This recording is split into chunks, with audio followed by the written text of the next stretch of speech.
Assalamualaikum warahmatullahi wabarakatuh. Bismillahirrahmanirrahim. Innal hamdalillahi nahmaduhu wa nasta'inuhu wa nastahdihi wa na'udzu billahi min shururi anfusina wa sayyiati a'malina. Man yahdihillahu fala mudilla lahu wa man yudlilhu fala hadiya lahu. Wa ashhadu an la ilaha illallah wahdahu la sharika lahu وأشهد أن محمدًا عبده ورسوله يا أيها الذين آمنوا اتقوا الله حق تقاته ولا تموتن إلا وأنتم مسلمون يا أيها الناس اتقوا ربكم الذي خلقكم من نفس واحدة وخلق منها زوجها وبث منهما رجالًا كثيرًا ونساء واتقوا الله الذي تساءلون به والأرحام إن الله كان عليكم رقيبا يا أيها الذين آمنوا اتقوا الله وقولوا قولا سديدا يصلح لكم أعمالكم ويغفر لكم ذنوبكم ومن يطع الله ورسوله فقد فاز فوزا عظيما ثم أما بعد فإن أصدق الكلام كلام الله وخير الهدي هدي محمد صلى الله عليه وسلم وشر الأمور محدثاتها وكل محدثة بدعة وكل بدعة ضلالة وكل ضلالة في النار. സഹോദരന്മാരെ, അല്ലാഹു സുബ്ഹാനഹു വ തആലയുടെ വിധിവിലക്കുകൾ സൂക്ഷിക്കുവാൻ എന്നോടെന്ന പോലെ എല്ലാവരെയും ഉണർത്തുകയും ഉപദേശിക്കുകയുമാണ്. നമ്മൾ ഈ ഒരു മസ്ജിദിൽ ഈ ഒരു വിശുദ്ധ ദിനം, വെള്ളിയാഴ്ച സുദിനം, അല്ലാഹു സുബ്ഹാനഹു വ തആലയുമായി ബന്ധപ്പെട്ട അവൻ്റെ പ്രത്യേകതകളെയും വിശേഷണങ്ങളെയും വിളിച്ചറിയിക്കുന്ന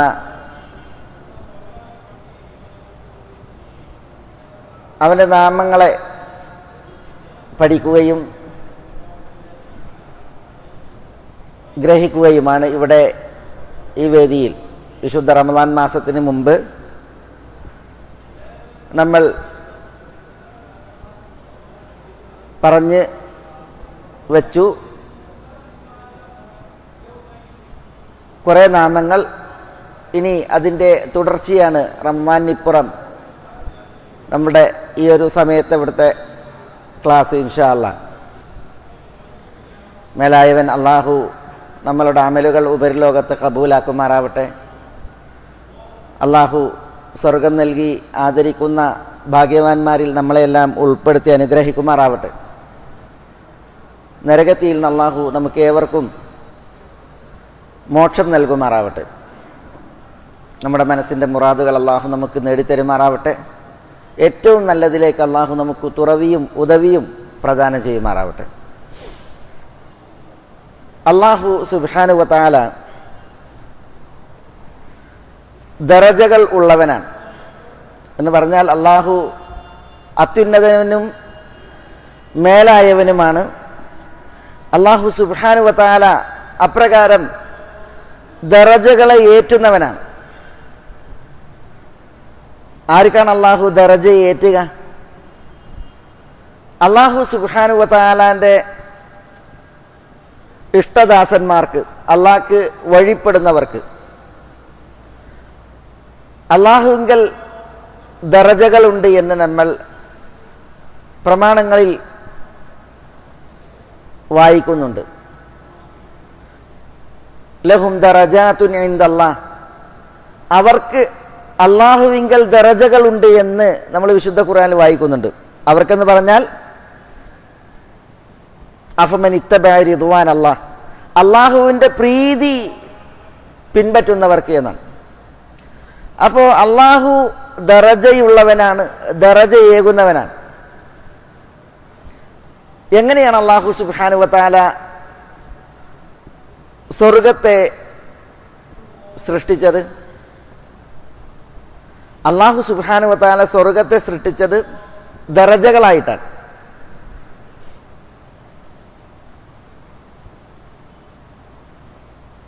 എങ്ങോട്ടുള്ള ദറജകൾ? മേലോട്ടുള്ള ദറജകൾ. അതുകൊണ്ടാണ് നമ്മൾ അദ്ദറജാത്തുൽ ഊല, അത്യുന്നത ദറജകൾ എന്ന് സ്വർഗത്തിൻ്റെ വിഷയത്തിൽ വായിക്കുന്നത്. ഫഉലൈക ലഹുമുദ്ദറജാത്തുൽ ഊല, വിശ്വാസികളെ കുറിച്ച് പറഞ്ഞു അവർക്ക് ഉന്നതങ്ങളായ ദറജകളുണ്ട് എന്ന്. നരകത്തെ സൃഷ്ടിച്ചതും അല്ലാഹു ദറജകൾ കൊണ്ടാണ്. പക്ഷെ ആ ദറജകൾ ദറകാത്തുകളായി താഴോട്ടാണ്. വലിക്കുല്ലിൻ ദറജാത്തും മിമ്മ അമിലു, എല്ലാവർക്കും തങ്ങൾ ചെയ്തതിനനുസരിച്ച് ദറജകളുണ്ട് എന്ന് പറഞ്ഞ്.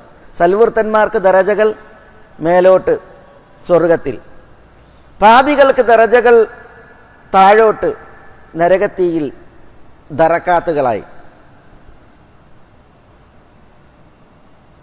അല്ലാഹു സുബ്ഹാനഹു വ തആല ദറജകൾ നൽകുന്നവൻ എന്ന് പറഞ്ഞാൽ ദറജ ഏറ്റി അല്ലാഹു സുബ്ഹാനഹു വ തആല അതിന് അർഹരെ ആദരിക്കും എന്നുള്ളതാണ്.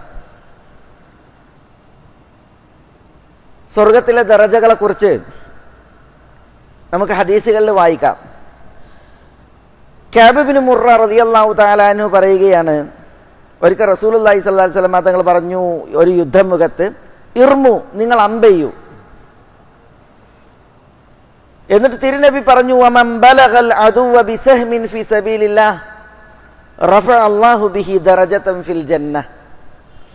അള്ളാന്റെ മാർഗത്തിൽ ഒരു അമ്പെയ്ത്ത് നടത്തി അത് ശത്രുവിൽ പതിച്ചാൽ, ആരാണ് ആ ശത്രുവിന് നേരെ അമ്പെയ്തത് അയാൾക്ക് അള്ളാഹു സ്വർഗത്തിൽ ഒരു ദറജ ഉയർച്ച നൽകും എന്ന് പറഞ്ഞു.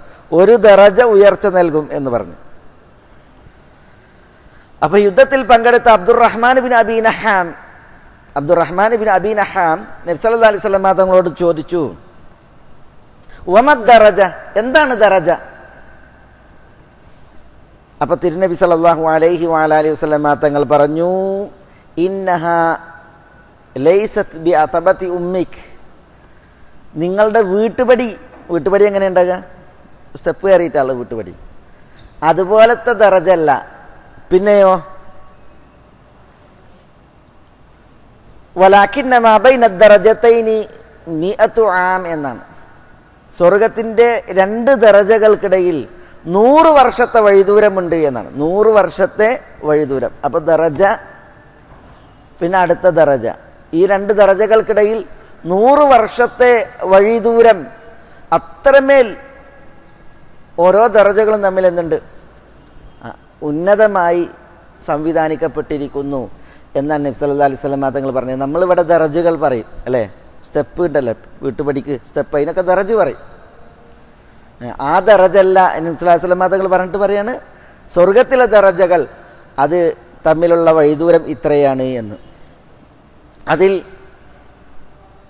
ഓരോ ദറജകളും ഉയരുന്നതിനനുസരിച്ച് അനുഗ്രഹങ്ങളും ആദരവുകളും മഹനീയമാണ്. നബി സല്ലല്ലാഹു അലൈഹി വസല്ലം തങ്ങൾ വസീലയ്ക്ക് വേണ്ടി തേടാൻ പറഞ്ഞു. എന്താ വസീല? എപ്പോഴാണ് വസീലയ്ക്ക് വേണ്ടി തേടൽ? ബാങ്ക് വിളി കേട്ടാൽ റസൂലുള്ളാഹി സ്വല്ലല്ലാഹു അലൈഹി വസല്ലം തങ്ങൾ പറഞ്ഞു, നിങ്ങൾ എൻ്റെ പേരിൽ സ്വലാത്ത് ചൊല്ലണം, എന്നിട്ട് എനിക്ക് വസീലയ്ക്ക് വേണ്ടി തേടണം. അപ്പോൾ സഹാബത്ത് ചോദിക്കണം, വമൽ വസീല, എന്താണ് ഈ വസീല? നമ്മൾ തേടുന്നുണ്ടല്ലോ, അല്ലാഹുമ്മ റബ്ബ ഹാദിഹി ദഅവതി താമ്മ വസ്സലാത്തിൽ ഖായിമ ആതി മുഹമ്മദൻ അൽ വസീലത. മുഹമ്മദ് നബി സല്ലല്ലാഹു അലൈഹി വസല്ലം തങ്ങൾക്ക് അല്ലാഹുവേ നീ വസീലയെ നൽകണം എന്നാണ്. എന്താ വസീല? അത് സഹാബത്ത് ചോദിച്ചു. മാത്രമല്ല റസൂലുള്ളാഹി സ്വല്ലല്ലാഹു അലൈഹി വസല്ലം തങ്ങൾ പറഞ്ഞു, സലുല്ലാഹ ലി അൽ വസീല, അള്ളാഹിനോട് നിങ്ങൾ എനിക്ക് വേണ്ടി വസീലയെ ചോദിക്കണം എന്ന് പറഞ്ഞു നബി സല്ലല്ലാഹു അലൈഹി വസല്ലം തങ്ങൾ ഉമ്മത്തികളോട്.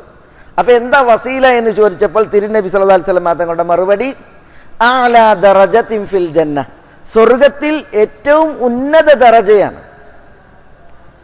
ലാ യനാലുഹാ ഇല്ലാ റജുലുൻ വാഹിദുൻ, ലാ യനാലുഹാ, ആ ദറജ നേടുകയില്ല, ഇല്ലാ റജുലുൻ വാഹിദുൻ, ഒരാളല്ലാതെ. എന്നിട്ട് തിരുനബി തൻ്റെ ആഗ്രഹം പറഞ്ഞു, ആ വ്യക്തി വസീല എന്ന ഉന്നത ദറജ നേടുന്ന വ്യക്തി അത് ഞാനാകണം എന്നാണ് എൻ്റെ ആഗ്രഹം. അതുകൊണ്ടാണ് നമ്മളോട് പറഞ്ഞത്, ആ വസീല തിരുനബി സല്ലല്ലാഹു അലൈഹി വസല്ലം തങ്ങൾക്ക് ലഭിക്കാൻ നമ്മൾ അള്ളാഹിനോട് തേടണം. അത് തേടാനുള്ള സമയവും അതിൻ്റെ രീതിയും അതിൻ്റെ പ്രയോഗവും നബി സല്ലല്ലാഹു അലൈഹി വസല്ലം തങ്ങൾ നമുക്ക് പഠിപ്പിച്ചു തന്നു. മനസ്സിലായോ? ഞാൻ പറഞ്ഞു വരുന്നത്, സ്വർഗീയ ദറജകൾ അല്ലാഹു സുബ്ഹാനഹു വ തആല അത് അർഹിക്കുന്നവർക്ക് അത് നൽകും. അപ്പോൾ സ്വർഗീയ ദറജകൾ എന്താണ്, അതിൻ്റെ സവിശേഷത, അതിൻ്റെ പ്രത്യേകത എന്ന് മനസ്സിലാക്കാനാണ്. മറ്റൊരു തിരുമൊഴി നബി സല്ലല്ലാഹു അലൈഹി വസല്ലം തങ്ങൾ നമ്മളോട് പറഞ്ഞു, ഇന്ന ഫിൽ ജന്നത്തി മിഅത ദറജ, സ്വർഗത്തിൽ 100 ദറജകളുണ്ട്. 100 ദറജ. ഓരോ ദറജയുടെയും ഇടയിലുള്ള ക്യാപ്പ് എത്ര പറഞ്ഞ്? മിഅത്ത് ആം എന്നാണ്, 100 വർഷത്തെ ദൂരം എന്നാണ്. അപ്പോൾ സ്വർഗം എത്രമേൽ ഉന്നത, എത്രമാത്രം അത്യുന്നതങ്ങളിൽ സംവിധാനിക്കപ്പെട്ട ഒരു അനുഗ്രഹ ഭവനാണ്. അല്ലാഹു സുബ്ഹാനഹു വ തആല നമുക്കെല്ലാം സ്വർഗം നൽകി നമ്മളെ അല്ലാഹു ആദരിക്കട്ടെ. എന്നിട്ട് തിരുനബി പറയാണ്, മാബൈന ദറജത്തൈനി കമാ ബൈന സമാഇ വൽ അർദ്. 100 ദറജകൾ, ഓരോ ദറജകൾക്കും അടുത്ത ദറജയുമായിട്ട് നോക്കുമ്പോൾ അതിൻ്റെ അകൽച്ച എത്രയാണ്? കമാ ബൈന സമാഇ വൽ അർദ്, ആകാശവും ഭൂമിയും തമ്മിൽ എത്ര ക്യാപ്പ് കണ്ടുണ്ട്, അതാണ് ഓരോ ദറജ. എന്നിട്ട് നബി സല്ലല്ലാഹു അലൈഹി വസല്ലം തങ്ങൾ പിന്നീട് പറയാണ്, ഫൈദാ സഅൽതുമുല്ലാഹ ഫസ്അലൂഹുൽ ഫിർദൗസ്, നിങ്ങൾ അല്ലാഹുവിനോട് സ്വർഗം തേടുമ്പോൾ ഫിർദൗസ് തേടുക. ഫഇന്നഹു ഔസത്തുൽ ജന്ന വഅലൽ ജന്ന, ഫിർദൗസ് സ്വർഗത്തിൻ്റെ മധ്യഭാഗമാണ്, അതിൻ്റെ ഉന്നതമായ ഭാഗമാണ്. വമിൻഹു തൻഫജ്ജിറു അൻഹാറുൽ ജന്നത്തിൽ അർബഅ, ആ ഫിർദൗസിൽ നിന്നാണ് സ്വർഗത്തിലെ 4 നദികളും പൊട്ടിയൊഴുകുന്നത്, നിർഗളിക്കുന്നത്. സ്വർഗത്തിലെ 4 നദികൾ അതൊഴുകുന്നത് ആ ഫിർദൗസിൽ നിന്നാണ് എന്ന് നബി സല്ലല്ലാഹു അലൈഹി വസല്ലം തങ്ങൾ പറയുകയുണ്ടായി. ഓ ഫൗഖഹു അർഷുർ റഹ്മാൻ, ആ ഫിർദൗസിന് മീതെയാണ് അള്ളാഹുവിൻ്റെ അർഷ് സ്ഥിതി ചെയ്യുന്നത്. സ്വർഗത്തിലെ 4 നദികൾ എന്ന് പറഞ്ഞിട്ടുണ്ടെങ്കിൽ, സ്വർഗത്തിൽ സ്വച്ഛമായ വെള്ളത്തിൻ്റെ നദികളുണ്ട് അല്ലേ, അതേപോലെ രുചിഭേദം വരാത്ത പാലിൻ്റെ പാലാറുകളുണ്ട്, അതേപോലെ പാനം ചെയ്യുന്നവർക്ക് രുചികരമായ മദ്യത്തിൻ്റെ പുഴകളുണ്ട്. അതേപോലെ സ്വർഗത്തിൽ തേനാറുകളുണ്ട്. തേനാറുകൾ എന്ന് പറഞ്ഞാൽ തെളിഞ്ഞ കലർപ്പില്ലാത്ത തേനിൻ്റെ തേനാറുകൾ. അങ്ങനെ 4 വിധം പുഴകളാണ് സ്വർഗത്തിൽ ഉള്ളത്. ആ പുഴകൾ അത് പൊട്ടിയൊഴുകുന്നത് ഫിർദൗസിൽ നിന്നാണ് എന്ന് റസൂലുള്ളാഹി സ്വല്ലല്ലാഹു അലൈഹി വസല്ലം തങ്ങൾ പറയാണ്. അതിന് മീതെയാകുന്നു അള്ളാഹുവിൻ്റെ അർഷ്. ഞാൻ പറഞ്ഞത് സ്വർഗത്തിൻ്റെ ദറജകളുടെ എണ്ണാണ്, ദറജകളുടെ എണ്ണം. 100 ദറജകൾ അള്ളാഹു സുബ്ഹാനഹു വ തആല ഇവിടെ പറഞ്ഞു. അത് അള്ളാഹു ഒരുക്കിയത് അള്ളാഹുവിൻ്റെ മാർഗത്തിൽ ജിഹാദ് ചെയ്യുന്നവർക്ക് എന്നാണ്. അള്ളാഹുവിൻ്റെ മാർഗത്തിൽ ജിഹാദ് ചെയ്യുന്നവർക്ക് എന്നാണ്. അബൂ സഈദ് അൽ ഖുദ്രി റളിയല്ലാഹു തആല അൻഹുവോട് ഒരിക്കൽ റസൂലുള്ളാഹി സ്വല്ലല്ലാഹു അലൈഹി വസല്ലം തങ്ങൾ പറഞ്ഞു, യാ അബാ സഈദ്, അബൂ സഈദ്, ഒരാൾ റദീതു ബില്ലാഹി റബ്ബ വബിൽ ഇസ്ലാമി ദീന വബി മുഹമ്മദിൻ നബിയ എന്ന് ചൊല്ലിയാൽ വജബത്ത് ലഹുൽ ജന്ന, അയാൾക്ക് സ്വർഗം അനിവാര്യമായി എന്ന് പറഞ്ഞു. സ്വർഗം അനിവാര്യമാകുന്ന കർമ്മ പറഞ്ഞു കൊടുക്കുന്നത് ആരോട്? അബൂ സഈദ് അൽ ഖുദ്രിയോട്. എന്താണ്? റദീതു ബില്ലാഹി റബ്ബ വബിൽ ഇസ്ലാമി ദീന വബി മുഹമ്മദിൻ നബിയ, അള്ളാഹിനെ റബ്ബായി, ഇസ്ലാമിനെ ദീനായി, മുഹമ്മദ് നബിയെ നബിയും റസൂലുമായിട്ട് ഒരാൾ തൃപ്തിപ്പെട്ടു എന്നത് പ്രഖ്യാപിച്ചാൽ വജബത്ത് ലഹുൽ ജന്ന, അയാൾക്ക് സ്വർഗം അനിവാര്യമായി എന്ന് റസൂലുള്ളാഹി സ്വല്ലല്ലാഹു അലൈഹി വസല്ലം തങ്ങൾ പറഞ്ഞു. അപ്പോൾ അബൂ സഈദ് അൽ ഖുദ്രി അത് കേട്ടപ്പോൾ അദ്ദേഹം കൗതുകപ്പെട്ടു, ആശ്ചര്യപ്പെട്ടു. അപ്പോൾ റസൂലുള്ളാഹി സ്വല്ലല്ലാഹു അലൈഹി വസല്ലം തങ്ങൾ പറയുന്നത്, വ ഉഖ്റ, അബൂ സഈദ് തീർന്നിട്ടില്ല, വേറൊരു കാര്യം കൂടി ഉണ്ട്. യർഫഉ ബിഹാ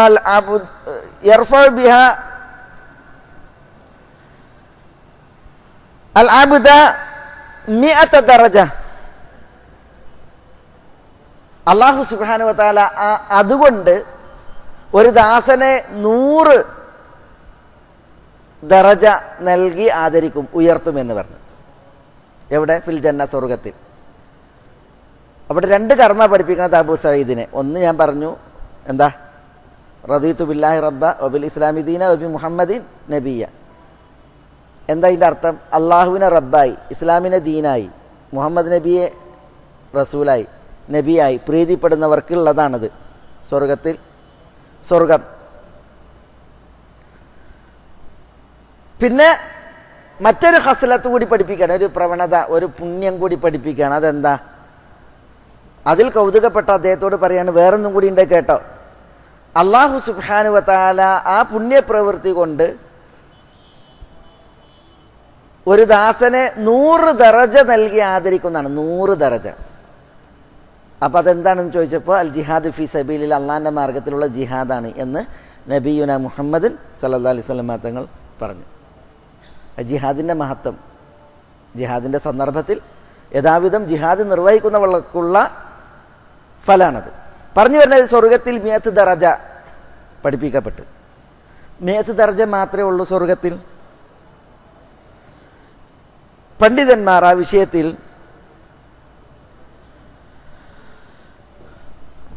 അഭിപ്രായ വ്യത്യാസത്തിലാകാൻ കാരണം, ചിലർ പറഞ്ഞു 100 ദറജ മാത്രമല്ല, പിന്നെയോ ദറജ സ്വർഗത്തിൽ ധാരാളമുണ്ട്. കാരണം എന്താ? അന്ത്യനാളിൽ വിശുദ്ധ ഖുർആൻ പാരായണം ചെയ്യുന്ന വ്യക്തിയെ കൊണ്ടുവരും. എന്നിട്ട് പറയും ഇഖ്റ വർഖ,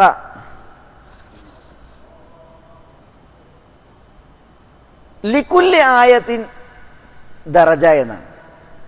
ഓതിക്കോ, ഓതുന്നതനുസരിച്ച് കയറിക്കോ എന്നാണ്. സ്വർഗീയ ദറജകൾ കയറാൻ പറയും. ലിക്കുല്ലി ആയത്തിൻ ദറജ എന്നാണ്. ഓരോ ആയത്തിനും ഒരു ദറജ എന്നാണ്. ഓരോ ആയത്തിനും ഓരോ ദറജ. വിശുദ്ധ ഖുർആനിൽ എത്ര ആയത്തുകളുണ്ട്? 6236 ആയത്ത് അല്ലേ? ചിലർ 6666 എന്ന് പറയും അല്ലേ? അതൊരു പ്രാസപ്പിച്ചിട്ടുള്ളൊരു വർത്താനാണ്. ശരിക്കും വിശുദ്ധ ഖുർആനിലെ ആയത്തുകളുടെ എണ്ണം അത്രമേൽ വരൂല്ല. പിന്നെയോ 6236 ആയത്തുകളാണ്. ഖുർആനിൽ എത്ര ആയത്തുകളുണ്ട് അത്ര ദറജ സ്വർഗത്തിലുണ്ട് എന്ന് ചില പണ്ഡിതന്മാർ പറഞ്ഞിട്ടുണ്ട്. ഈ ഒരു ഹദീസിൻ്റെ വെളിച്ചത്തിൽ ഏതായാലും അല്ലാഹു സുബ്ഹാനഹു വ തആല നമുക്കെല്ലാം സ്വർഗം നൽകി നമ്മളെല്ലാം അല്ലാഹു സുബ്ഹാനഹു വ തആല ആദരിക്കട്ടെ. വിഷയം സ്വർഗത്തിൻ്റെ ദറജകളാണ്. അല്ലാഹു സുബ്ഹാനഹു വ തആല അവനെ വഴിപ്പെടുന്നവർക്ക് ഒരുക്കിയ സ്വർഗീയ ദറജകളാണ്. ആ ദറജകൾ ഏറിക്കിട്ടാൻ നമ്മൾ പുണ്യപ്രവൃത്തികൾ പഠിപ്പിക്കപ്പെട്ടിട്ടുണ്ട്. ആ ദറജകളെ നമ്മൾ കാക്ഷിക്കണമുണ്ട്. നബി സല്ലല്ലാഹു അലൈഹി വസല്ലം തങ്ങൾ ആ ദറജ നമുക്ക് കിട്ടാൻ വേണ്ട കാര്യങ്ങൾ നമ്മളെ പഠിപ്പിച്ചിട്ടുണ്ട്. അല്ലാഹു സുബ്ഹാനഹു വ തആലാന്റെ പേര് റഫീഉ ദറജാത്ത്. ഇമാം ഇബ്നുൽ അറബിയും അതേപോലെ ഇബ്നുൽ വസീറും ഒക്കെ ഈ ഒരു പേരിനെ അള്ളാഹുവിന് സ്ഥിരീകരിച്ചിട്ടുണ്ട്. റഫീഉ ദറജാത്താണ് അള്ളാഹു. കാരണം വിശുദ്ധ ഖുർആനിൽ അള്ളാഹു തന്നെ കുറിച്ച് പറഞ്ഞിട്ടുണ്ട്, റഫീഉ ദറജാത്തി ദുൽ അർഷ്. അള്ളാഹു റഫീഉ ദറജാത്താണ്, അർഷിന് ഉടയവനുമാണ്. ദുൽ അർഷാണ് അള്ളാഹു, അർഷുള്ളവനുമാണ്. അവിടെ ദറജാത്ത്, റഫീഉ ദറജാത്ത് എന്ന് പറഞ്ഞാൽ അത് അള്ളാഹുവിൻ്റെ പേരാണ് എന്നാണ് ഇമാം ഇബ്നുൽ അറബിയുടെ ഒക്കെ പക്ഷം. ഏതായാലും ആ ഒരു പേര് അള്ളാഹ്ക്ക് ഉണ്ടായില്ലെങ്കിലും അള്ളാഹിൻ്റെ ഒരു വിശേഷണമാണ് എന്ത്? അള്ളാഹു സുബ്ഹാനഹു വ തആല ദറജ നൽകി അർഹിക്കുന്നവരെ ആദരിക്കുമെന്നത്. ദറജകളുള്ള അള്ളാഹു മേലായവനാണ് എന്നുള്ളതും അള്ളാഹിൻ്റെ വിശേഷണമാണ്. അതുകൊണ്ടാണ് നമ്മൾ ചില കാര്യങ്ങൾ ഇവിടെ അതിൽ ആ പേരുമായി ബന്ധപ്പെട്ട് മനസ്സിലാക്കുന്നത്. റഫീഉ ദറജാത്ത് എന്ന് പറഞ്ഞാൽ അള്ളാഹു സുബ്ഹാനഹു വ തആല ദറജ നൽകി ഉയർത്തും എന്നാണ്. നമ്മൾ വിശുദ്ധ ഖുർആനിൽ വായിക്കുന്നുണ്ട്, യർഫഉ ദറജാതിൻ മൻ നശാ, നർഫഉ ദറജാതിൻ മൻ നശാ. നാം ഉദ്ദേശിക്കുന്നവരെ നാം ദറജകളിൽ ഉയർത്തും എന്നാണ്. അള്ളാഹുവിൻ്റെ ഉദ്ദേശം ആരിൽ ഭവിക്കുന്നുവോ അവനെ അള്ളാഹു സുബ്ഹാനഹു വ തആല ദറജകളിൽ ഉയർത്തും എന്നാണ്. ഇവിടെ ഉയർത്തും, അള്ളാഹു പരലോകത്ത് ഉയർത്തും. പ്രധാനം പരലോകവും സ്വർഗ്ഗമാണ്. സ്വർഗത്തിൽ അള്ളാഹു സുബ്ഹാനഹു വ തആല നിശ്ചയിച്ച ദറജയുമാണ്. ആ ദറജകളിൽ കയറണമെങ്കിൽ, അള്ളാഹു ഉയർത്തണമെങ്കിൽ മനുഷ്യന്മാർ അവർ മനസ്സ് വെക്കുകയും അവർ നിയ്യത്താക്കുകയും വേണം. ആ ദറജകൾ നേടണമെങ്കിൽ അതിന് പഠിപ്പിക്കപ്പെട്ട കർമ്മങ്ങളുണ്ട്, വിശ്വാസമുണ്ട്. അത് നേടേണ്ടതുണ്ട് വിശ്വാസികൾ. നമ്മൾ ചില കാര്യങ്ങൾ ഇവിടെ ഇൻഷാ അല്ലാഹ് നമുക്ക് ശ്രദ്ധിക്കുവാൻ ഏതാനും കാര്യങ്ങൾ ഇവിടെ ആ വിഷയത്തിൽ ഉണർത്തുകയാണ്.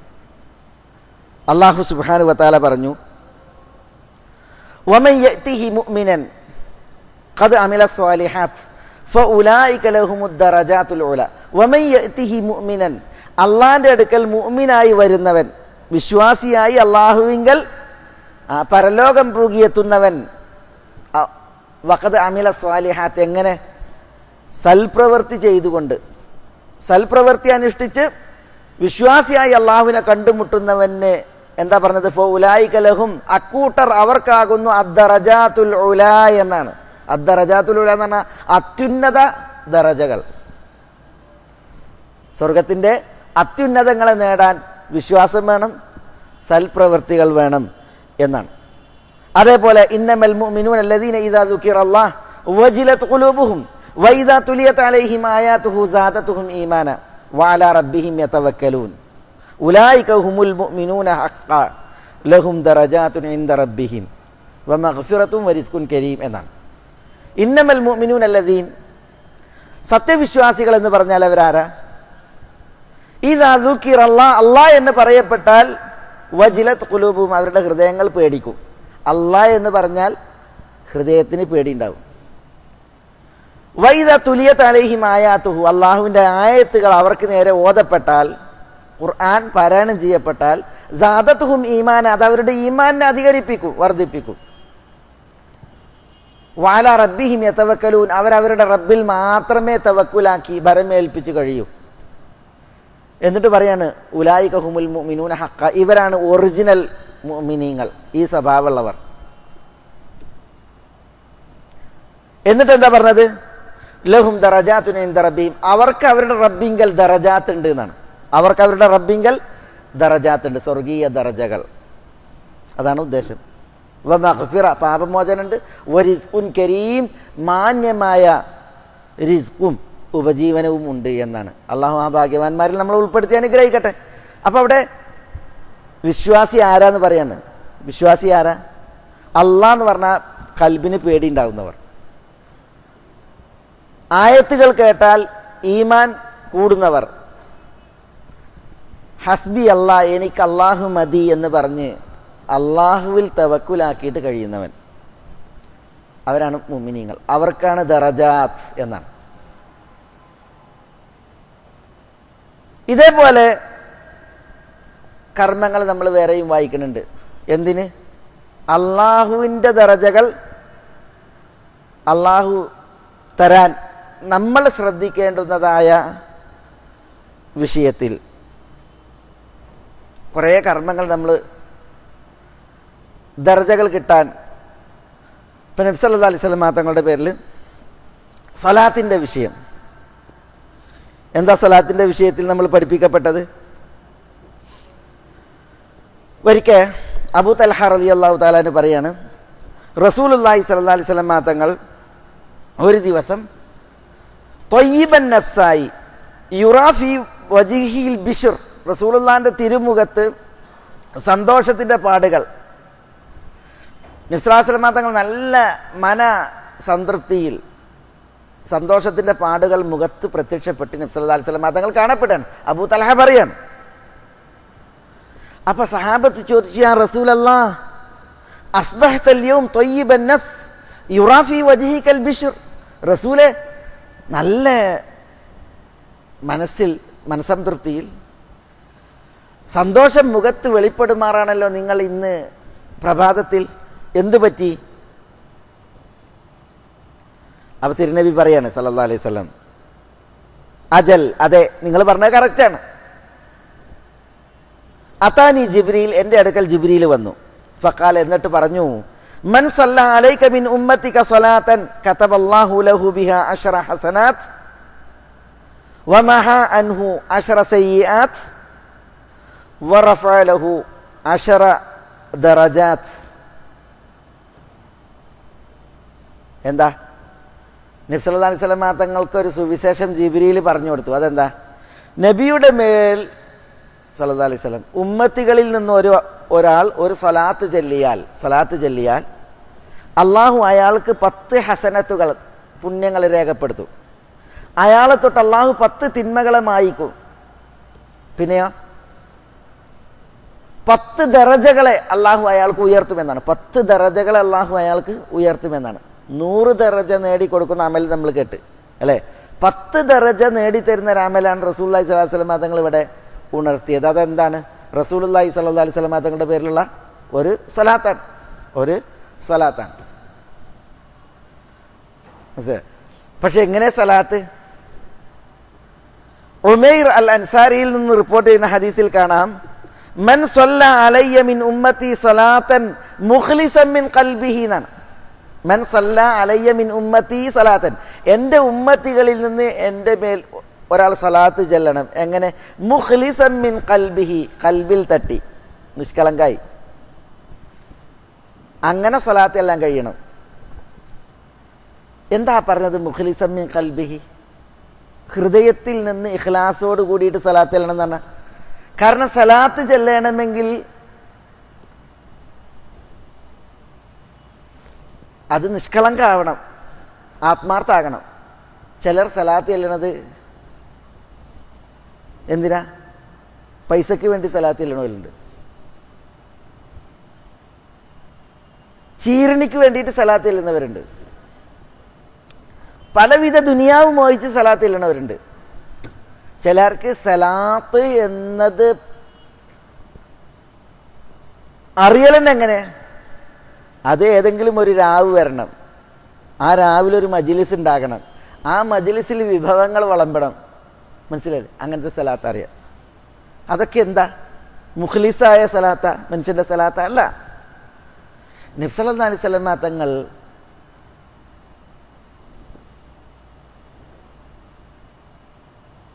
ഇവിടെ ജീവിച്ച നാളിൽ നബി സല്ലല്ലാഹു അലൈഹി വസല്ലം തങ്ങൾക്ക് സലാത്ത് നിർവഹിക്കപ്പെട്ടിട്ടുണ്ട്. നബി സല്ലല്ലാഹു അലൈഹി വസല്ലം തങ്ങൾ വരെയും സലാത്തിൻ്റെ ലഫ്ദുകളെ ഉച്ചരിച്ചിട്ടുണ്ട്, അത് പഠിപ്പിക്കപ്പെട്ടിട്ടുണ്ട്. തിരുനബിയോട് ചോദിച്ചിട്ടുണ്ട് എങ്ങനെയാണ് സ്വലാത്ത്. അന്ന് നബി സല്ലല്ലാഹു അലൈഹി വസല്ലം തങ്ങൾ സലാത്ത് പഠിപ്പിച്ചു കൊടുത്ത്. കാരണം സല്ലു അലൈഹി വസല്ലിമു തസ്ലീമ എന്നാണ്. സലാം പറയണം, സലാത്ത് ചെല്ലണം. സലാം പറയുന്നത് അവർക്ക് അറിയാം, കാരണം സലാത്ത് പതിവുള്ളതാണ് സലാം. പക്ഷെ സലാത്ത് പുതിയതാണ്. അതുകൊണ്ട് അതെങ്ങനെയാണ് ചോദിച്ചപ്പോൾ റസൂലുള്ളാഹി സ്വല്ലല്ലാഹു അലൈഹി വസല്ലം തങ്ങൾ സലാത്ത് പഠിപ്പിച്ചു കൊടുത്തു. ഒരു സലാത്തും അതിൻ്റെ പേരിലൊരു കൈമടക്കിൻ്റെ പ്രശ്നം വന്നിട്ടില്ല. ഒരു സലാത്തിനും ഒരു സദ്യ വിളമ്പണ അവസ്ഥ ഉണ്ടായിട്ടില്ല.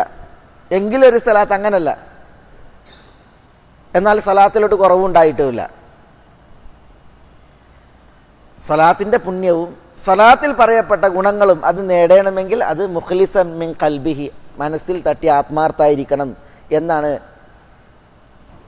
നബി സല്ലല്ലാഹു അലൈഹി വസല്ലം തങ്ങൾ ഉണർത്തിയിട്ടുള്ളത്. അങ്ങനെ സലാത്ത് ചൊല്ലിയിട്ടുണ്ടെങ്കിൽ ആ സലാത്താണ് ഫലം കാണുന്ന സലാത്ത്. റസൂലുള്ളാഹി സ്വല്ലല്ലാഹു അലൈഹി വസല്ലം തങ്ങൾ പറഞ്ഞിട്ടുണ്ട്, നമ്മളോട് എല്ലാ രാവിലെയും 10 തവണ സലാത്ത് എല്ലാം പറഞ്ഞു, എല്ലാ വൈകുന്നേരവും 10 തവണ സലാത്ത് എല്ലാം പറഞ്ഞു. റസൂലുള്ളാഹി സ്വല്ലല്ലാഹു അലൈഹി വസല്ലം തങ്ങളുടെ ഷഫാഅത്തിൽ അന്ത്യനാളിൽ ഇടം നൽകപ്പെടണമെങ്കിൽ അതിന് കരണീയമായ കർമ്മം സലാത്താണ്.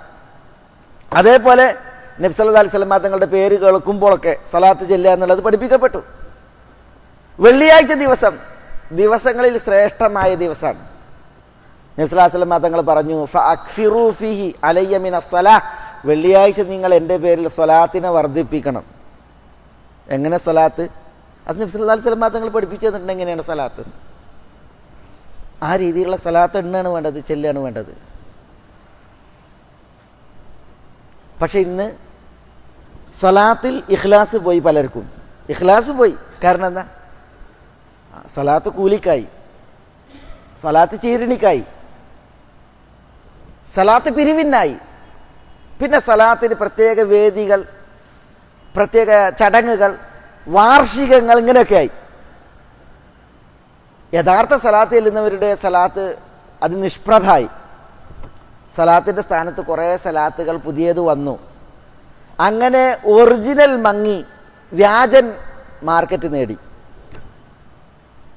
നബി സല്ലല്ലാഹു അലൈഹി വസല്ലം തങ്ങൾ ചൊല്ലിയ സലാത്ത് ഉണ്ടല്ലോ, അത് തിരുനബി സല്ലല്ലാഹു അലൈഹി വസല്ലം തങ്ങൾ പഠിപ്പിച്ച സലാത്ത്, അത് ചൊല്ലപ്പെടുന്ന അവസ്ഥ ആളുകളിൽ കുറഞ്ഞു.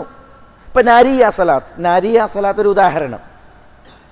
നബി സല്ലല്ലാഹു അലൈഹി വസല്ലം തങ്ങൾ ചൊല്ലിയതല്ല, സഹാബത്ത് ചൊല്ലിയതല്ല, താബീങ്ങൾ ചൊല്ലിയതല്ല. മദ്ഹബിൻ്റെ ഇമാമുകൾ അബൂ ഹനീഫ, മാലിക്, ഇമാം ഷാഫി, ഇമാം അഹ്മദ് ബിൻ ഹംബൽ, ഇവരാരും അറിഞ്ഞതോ ചൊല്ലിയതോ അല്ല ഈ നാരിയ സലാത്ത്. അത് 6-ാം നൂറ്റാണ്ടിൽ ഒരു വ്യക്തി ഉണ്ടാക്കിയ സ്വലാത്താണ്. അത് 4000 ചൊല്ലുന്നവരുണ്ട്, 7000 ചൊല്ലുന്നവരുണ്ട്, 70000 ചൊല്ലുന്നവരുണ്ട്. അത്തരം ആളുകൾക്ക് മറ്റ് ദിക്റുകൾക്കും വിറുദുകൾക്കും സമയം എവിടെ? പിന്നെ ഒറിജിനൽ സ്വലാത്ത് എങ്ങനെ ചെല്ലാനിടം? സമയം. ഒറിജിനൽ സ്വലാത്ത് ചെല്ലാൻ പഠിപ്പിക്കപ്പെട്ട പ്രത്യേക സന്ദർഭങ്ങളുണ്ട്. നബി സല്ലല്ലാഹു അലൈഹി വസല്ലം തങ്ങൾ പഠിപ്പിച്ച സന്ദർഭങ്ങളുണ്ട്. ഇപ്പം ഞാൻ പറഞ്ഞില്ലേ, ബാങ്ക് കേട്ടാൽ സ്വലാത്ത് ചെല്ലണതിനെ കുറിച്ച് പറഞ്ഞില്ലേ, വെള്ളിയാഴ്ച ദിവസം സ്വലാത്ത് വർദ്ധിപ്പിക്കുന്നതിനെ കുറിച്ച് പറഞ്ഞില്ലേ, നമസ്കാരത്തിൽ തശഹൂദിൽ സ്വലാത്തിനെ കുറിച്ച് പറഞ്ഞില്ലേ, പഠിപ്പിക്കപ്പെട്ടില്ലേ. അതേപോലെ രാവിലെ 10 സ്വലാത്ത്, വൈകുന്നേരം 10 സ്വലാത്ത്, റസൂലുള്ളാഹി സ്വല്ലല്ലാഹു അലൈഹി വസല്ലം തങ്ങളുടെ പേര് കേൾക്കുമ്പോഴൊക്കെയും സ്വലാത്ത്, മയ്യത്ത് നമസ്കാരത്തിൽ 2ാമത്തെ തക്ബീറത്ത് നിർവഹിച്ചാലുള്ള സ്വലാത്ത്, ഇങ്ങനെ പലയിടത്ത് സ്വലാത്തിനെ പഠിപ്പിക്കപ്പെട്ടു. പക്ഷെ പല മുസ്ലിമീങ്ങൾക്കും ഇതൊക്കെ അന്യായി. സ്ഥാനങ്ങൾ അന്യായി, പഠിപ്പിക്കപ്പെട്ട സ്വലാത്ത് അന്യായി. എന്തിന് സ്വലാത്ത് ചെല്ലണം? അത് ആത്മാർത്ഥമായിട്ട് നിർവഹിക്കപ്പെടേണ്ട ഒരു ഇബാദത്താണ്. നബി സല്ലല്ലാഹു അലൈഹി വസല്ലം തങ്ങൾക്ക് നമ്മളിൽ നിന്നുള്ള ഒരു അർഹതയാണ്. ഇതൊക്കെയും അന്യമായ ഒരവസ്ഥയാണ് പല മുസ്ലിമീങ്ങൾക്കും ഉണ്ടായത്. ഇത് പറയുമ്പോൾ പറയുന്ന ആളെക്കുറിച്ച് സ്വലാത്ത് വിരോധിയാണ്, സ്വലാത്ത് ചെല്ലാത്ത ആളാണ്, ഇങ്ങനെയാണ് പറയാം. യഥാർത്ഥത്തിൽ സ്വലാത്ത് നിർവഹിക്കണമെന്നാണ് പറയുന്നത്. എങ്ങനെ സ്വലാത്ത്? അത് സ്വലാത്താകും വിധം, അതിൻ്റെ ഫലം ലഭിക്കും വിധം, ഇതാണ് ഇവിടെ ഈ ഒരു വിഷയത്തിൽ മനസ്സിലാക്കാനുള്ളത്. ഏതായാലും നമ്മുടെ വിഷയം അല്ലാഹു സുബ്ഹാനഹു വ തആല ദറജകൾ കൊണ്ട് അവൻ്റെ സ്വർഗം സംവിധാനിച്ചു.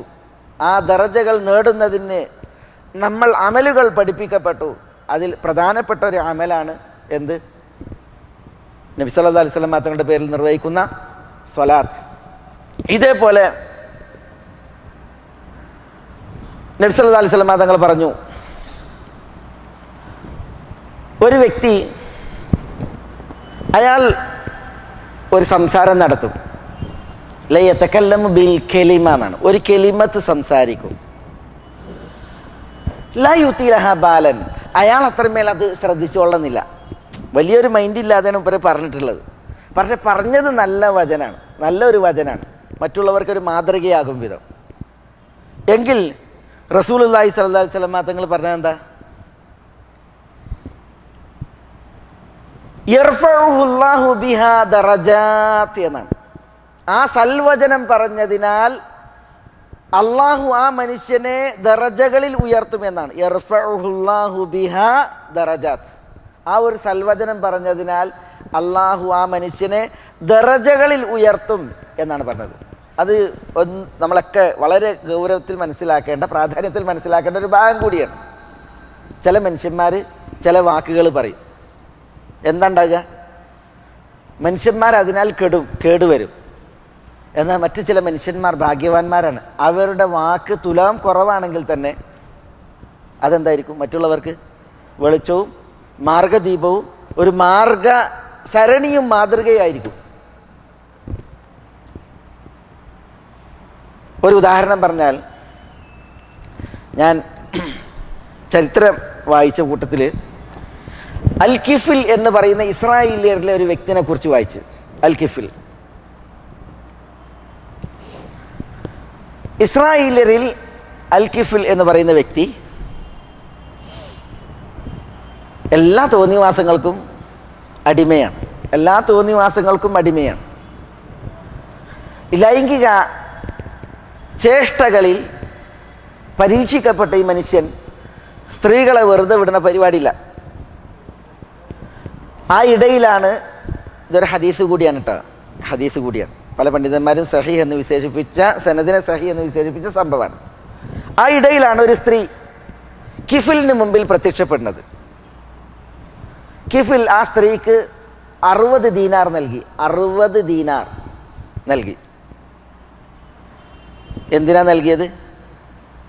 സ്ത്രീ 60 ദീനാർ കൈനീട്ടി വാങ്ങിയത് സ്ത്രീയുടെ നിർബന്ധിതാവസ്ഥയും പട്ടിണിയാണ്. കിഫിൽ അത് നൽകിയതോ തൻ്റെ ലൈംഗിക പൂരണത്തിനാണ്. സ്ത്രീ 60 ദീനാർ കൈനീട്ടി വാങ്ങിയപ്പോൾ കിഫിലിൻ്റെ നിബന്ധന, ആ സ്ത്രീ അവളെ കിഫിലിന് സമർപ്പിക്കണമെന്നാണ്. അങ്ങനെ കിഫിൽ അവളുടെ സമക്ഷത്തിലിരുന്നു. ആ സ്ത്രീ കരഞ്ഞു, വിറച്ച് കരഞ്ഞു. ബക്കത്ത്. അവർ കരഞ്ഞു. ഉറഇദത്ത് എന്നാണ്, അവർ വിറച്ച് പേടിച്ച് കരഞ്ഞു എന്നാണ്. അപ്പോൾ കിഫിൽ ചോദിച്ചു, മാലക്കി, നിനക്കെന്ത് പറ്റി? അപ്പോൾ ആ സ്ത്രീ പറഞ്ഞ വാക്ക്, ഇന്നി വല്ലാഹ്, അള്ളാഹുവാണ് സത്യം, ലം അമൽ ഹാദൽ അമൽ ഖത്ത്, ഈ ഒരു പണി ഞാൻ ജീവിതത്തിൽ ഒട്ടും ചെയ്തിട്ടില്ല. വമ അമിൽതുഹു ഇല്ലാ മിൻ ഹാജത്തിൻ, ഇപ്പം ഞാൻ അത് ചെയ്യുന്നുവെങ്കിൽ ആവശ്യം അതൊന്നുകൊണ്ട് മാത്രമാണ്. ഇത്രേ പറഞ്ഞോളൂ. ഈ പണി ഞാൻ ഇതുവരെ ചെയ്തിട്ടില്ല. ഇപ്പം ഞാൻ ഇത് ചെയ്യുന്നുവെങ്കിൽ എൻ്റെ നിർബന്ധിതാവസ്ഥയും ആവശ്യവുമാണ്. ഹദീസിൽ കാണാം, ആ ഒരു പറച്ചലിൽ ഈ കിഫിൽ ഖേദിച്ചു എന്നാണ്. അയാൾ ഇനി ഞാൻ തെറ്റിലേക്കില്ല എന്ന് പറഞ്ഞാണ് അവിടെ നിന്ന് ഓടിയത് എന്നാണ്. എവിടെ നിന്ന് ഓടിയത് എന്നാണ് ചരിത്രത്തിൻ്റെ പൂർണ്ണതയിൽ കാണാം. അയാൾ ആ രാത്രി തന്നെ മരിച്ചു എന്നാണ്. കിഫിൽ ആ രാത്രി തന്നെ മരിച്ചു. അയാൾ പാപം പൊറുക്കപ്പെട്ടവൻ എന്ന ഒരു അറിയിപ്പ് ഹദീസിൻ്റെ ലഫ്ദിൽ കാണാൻ സാധിക്കും. മനസ്സിലായില്ലേ? ഇവിടെ നോക്കൂ നിങ്ങൾ, ഒരു വ്യക്തി ജീവിതകാലം തിന്മയിൽ കാലം കഴിച്ചവൻ, പക്ഷേ ആ വ്യക്തിയെ സംബന്ധിച്ചിടത്തോളം ഒരു മാറ്റത്തിൻ്റെ ചിന്ത ഉദിക്കുന്നത്, പിന്നെ ഒരു തോബക്കുള്ള മനസ്സ് വരുന്നത്, അതെവിടുന്ന? ഒരു സ്ത്രീയുടെ വാക്കാണ്. ഇതുവരെ ചെയ്യാത്ത പണിയാണിത്. ഒരു അവശ്യഘട്ടത്തിലല്ലായിരുന്നു ഞാനെങ്കിൽ ഞാനിത് ചെയ്യൂല എന്നാണ് ആ 60 ദീനാർ കയ്യിൽ കിട്ടിയ സ്ത്രീ കിഫിലിനോട് പറഞ്ഞത്. ആ ഒരു പറച്ചിൽ എത്രമാത്രം കുറച്ച്, ഒരു നീണ്ട വയൽ പറഞ്ഞിട്ടില്ല. കുറേ ഉപദേശങ്ങളും കുറേ നിർദ്ദേശങ്ങളും കുറേ അപകട മുന്നറിയിപ്പുകളും അപായ സൂചനകളും നൽകിയിട്ടില്ല, കുറച്ചേ പറഞ്ഞിട്ടുള്ളൂ. പക്ഷേ ആ പറച്ചിലിൽ വലിയ അനുഗ്രഹം ഉണ്ടായി. മനസ്സിലായി? അതാണ് ചില വർത്തമാനങ്ങൾ, അത് ചെറുതാണെങ്കിലും നല്ല വർത്തമാനങ്ങൾ അല്ലാഹു സുബ്ഹാനഹു വ തആല അതിനാൽ ആളുകൾക്ക് ദറജകളെ ഉയർത്തും എന്നാണ് നമുക്കിവിടെ മനസ്സിലാക്കാനുള്ളത്. നമുക്കൊക്കെ അതിന് സാധിക്കും അല്ലേ? ഞാനിപ്പോൾ പെരുന്നാൾ കഴിഞ്ഞപ്പോൾ ഒരു മെസ്സേജ് വാട്സപ്പിൽ വായിച്ചു. അതിലുള്ളത് എന്താണെന്നറിയോ? പെരുന്നാൾ മുതൽ മരണം വരെ റമദാനിനെ പോലെ ജീവിച്ചാൽ മരണം മുതൽ അങ്ങോട്ട് പെരുന്നാളിനെ പോലെ ജീവിക്കാമെന്നാണ്. എങ്ങനെയുണ്ട്? പെരുന്നാൾ മുതൽ മരണം വരെ റമദാനിനെ പോലെ ജീവിച്ചാൽ മരണം മുതൽ അങ്ങോട്ട് പെരുന്നാളിനെ പോലെ ജീവിക്കാമെന്നാണ്.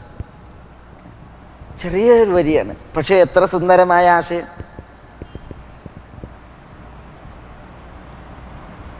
പക്ഷേ ഈ ആശയങ്ങൾ നൽകണമെന്നുണ്ടെങ്കിൽ എന്ത് വേണം? അതിന് മനസ്ഥിതി വേണം, വിശാല മനസ്കത വേണം, അതെത്തിക്കുവാനുള്ളൊരു താല്പര്യം വേണം. ഒരു കഥ വായിച്ചത് ഓർക്കുന്നുണ്ട്. എന്താ? ഒരു ചികിത്സാ കേന്ദ്രത്തിൽ ഈ ഹാൻഡിക്കൈപ്ഡ് ഉണ്ടല്ലോ, ഭിന്നശേഷിക്കാരെ ചികിത്സിക്കുന്ന ഒരു കേന്ദ്രം. അവിടെ ഒരു റൂമിൽ 2 പേർ, രണ്ടാളും വികലാംഗർ.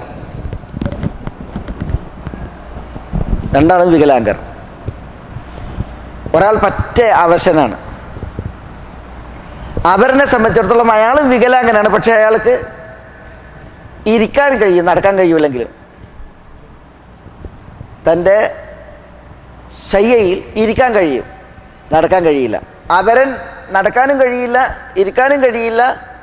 അയാൾ ശയ്യാവലംബിയാണ്, കിടക്കുകയാണ്, മലർന്ന് കിടക്കാനേ കഴിയുള്ളൂ. പിന്നെ ആരെങ്കിലും ഒന്ന് താങ്ങി പിടിച്ചിരുത്തണമെങ്കിൽ അയാൾക്ക് ഇരിക്കാനൊക്കെ ഒന്ന് തല ഉയർത്താൻ കഴിയുള്ളൂ, ആ അവസ്ഥ. ഇവർ 2 പേരും ഒരു റൂമിലാണ്, 2 പേരും ഒരു റൂമിൽ. മനസ്സിലായോ? നമുക്കറിയാം ഭിന്നശേഷിക്കാർ പാർപ്പിക്കപ്പെടുന്ന ഇത്തരം സ്ഥലങ്ങളിൽ എന്താ അവസ്ഥ? അവിടെ കിടക്കാനല്ലാതെ അവർക്ക് പുറത്തിറങ്ങാൻ അവസരമല്ല. പിന്നെയോ ആളുകൾ എപ്പോഴും വന്ന് സംസാരിക്കാനും കയറി ഇറങ്ങാനും ശുശ്രൂഷിക്കാനും ഒന്നുമുള്ള അവസരം ഉണ്ടാവില്ല. ഏതായാലും ഇവിടെ വിഷയം എന്താണെന്ന് വെച്ചാൽ, പറ്റ അവശനായവൻ, ഇരിക്കാൻ പോലും കഴിയാത്തവൻ റൂമിൻ്റെ ഒരു ഭാഗത്ത്, അപരൻ റൂമിൻ്റെ ജനലഴിയുള്ള ഭാഗത്ത്. ഇയാൾ ജനലഴിയുടെ ഭാഗത്താണുള്ളത്. ഇയാൾ എന്ത് ചെയ്യും?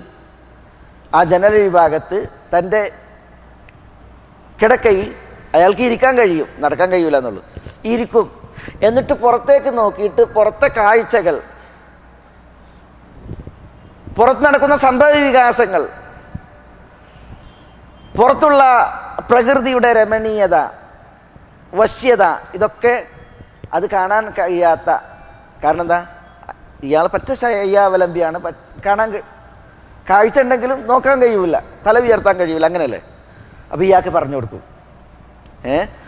ഇരുന്ന് പുറത്തേക്ക് നോക്കും, എന്നിട്ട് പ്രകൃതിയെ ഇയാൾക്ക് പകർന്നു കൊടുക്കും.